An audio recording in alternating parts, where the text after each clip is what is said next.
হাতত কাচি লৈ মই পথাৰলৈ যাবলৈ ওলাইছোঁ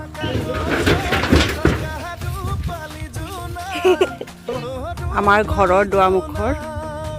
এয়া পথাৰ পৰিৱেশ দেখাইছে আমাৰ ঘৰৰ দুৱাৰমুখত মই ধান দাইছোঁ আপোনালোকে ধান দাইছে নে জনাবচোন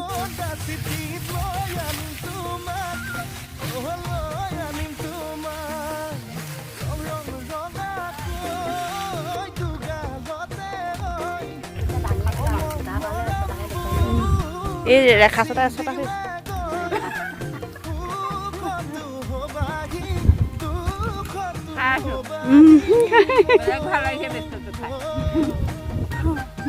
এয়া আমাৰ দাৱনীসকলে চাহ খাইছে খাস্তা বিস্কুট আৰু লিকটীয়া গুড় এয়া আমাৰ দাৱনীয়ে ধান দাই আছে পথাৰত আঘোণৰ বতৰত মই দাৱনীকেইজনী দেখাই দিছোঁ দেই ধুনীয়া ধুনীয়াকৈ মুৰ্গীখানি তাৰ দেখাই দিয়া ৰেখা তোমালোকে কিবা এটা কৈ দিয়া আকৌ কৈ দিয়া